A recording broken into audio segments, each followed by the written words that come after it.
ఓం నమో శ్రీ లక్ష్మీ వెంకటేశ్వరాయ శ్రీ మహాగణాధిపతియే నమః.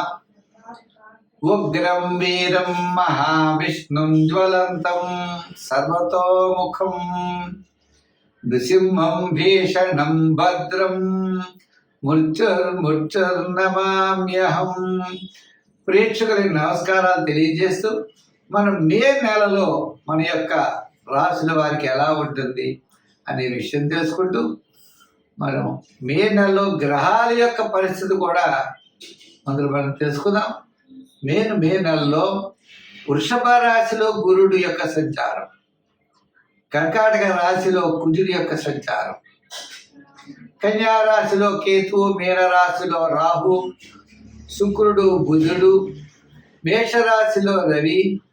ఆయన 15వ తారీఖు తర్వాత మరి వృషభ రాశిలో రవి యొక్క సంచారం. గురుడు వృషభ రాశి నుండి మిథున రాశిలోకి మే 15 నుండి ఆయన సంచారం. ఈ విధమైనటువంటి మార్పుల్లో మే నెలలో మన రాశి వారికి ఎలా ఉన్నది అనే విషయాన్ని మనం తెలుసుకుందాం. దానికి సులభమైన పరిహారముల ద్వారా మనం ఆచరించినట్లయితే తప్పకుండా మంచి ఫలితాలు ఉంటాయి. ప్రతి ఒక్కరికి కూడా వ్యక్తిగత జాతక ప్రభావం, ఖగోళంలో ఉన్నటువంటి గోచార గ్రహముల యొక్క ప్రభావం, 2 ప్రభావాలతో మనిషి యొక్క జీవన విధానం సాగుతూ ఉంటుంది. కాబట్టి మనం తప్పనిసరిగా ఈ గోచారము అంటే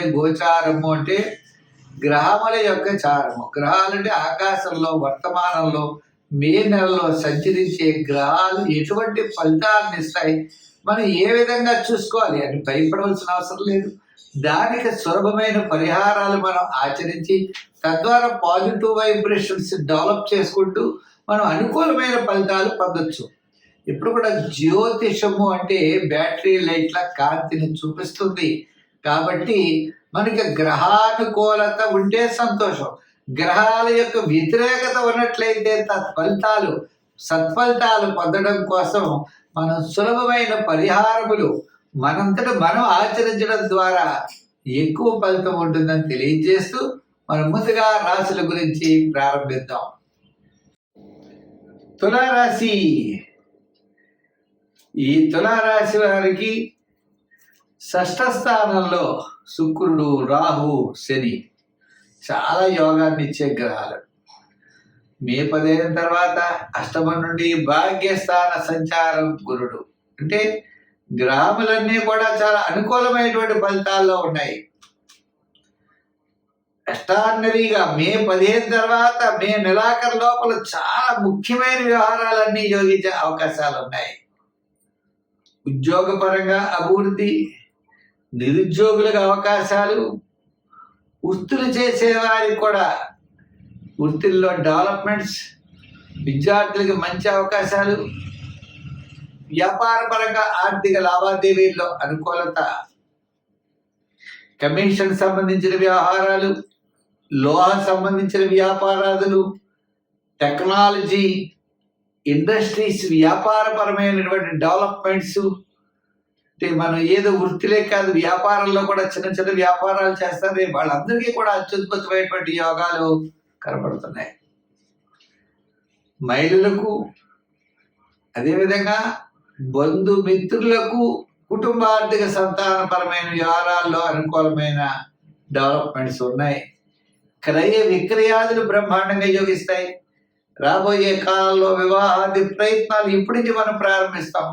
వివాహాది ప్రయత్నాల్లో అనుకూలత, విద్యార్థులకు విదేశీయాన ప్రయత్నాలు, మహిళలకు కూడా సంఘంలో గౌరవం పెరిగేటువంటి అవకాశాలు ఉన్నాయి. అందుచేత ఈ యొక్క తులారాశి వారికి ఈ ఏడాదిలో మే నెలలో చాలా యోగంగా కనబడతారు.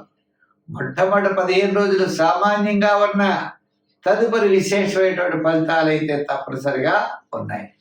మరి సంఖ్యల్లో 6, రంగుల్లో తెలుపు, ఆరాధనలో ఎక్కువగా వినాయకుడిని పూజించడం మంచిది. వినాయకుడి గరిగడ్డతో అది పూజించడం, బెల్లం ముక్క నైవేద్యం పెట్టడం చాలా మంచిది. వినాయక క్షేత్రాల్ని అయినవిల్లి, ఇలా మీకు ఎక్కడైతే అనుకుంటారో వినాయక క్షేత్రాలని దర్శించడం చాలా మంచిది. రోజు వినాయక స్తోత్రం చదువుకుని మీ కార్యక్రమాలు కనుక మీరు నిర్వర్తించినట్లయితే సత్ఫలితాలని తప్పనిసరిగా పొందుతారు.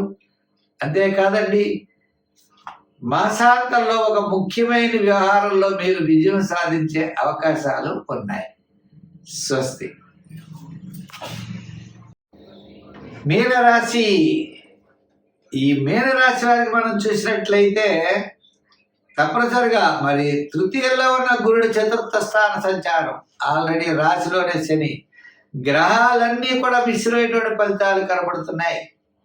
అయితే ఆత్మస్థైర్యం కొంతలో కొంత మే 15 నుంచి మే నెలాఖరు వరకు అనుకూలమైన ఫలితాలు ఉంటాయి. కుటుంబార్థిక సంతానపరమైన వ్యవహారాలు, ఆత్మవిశ్వాసం, దృఢమైన విశ్వాసంతో ముందుకు వెళతారు.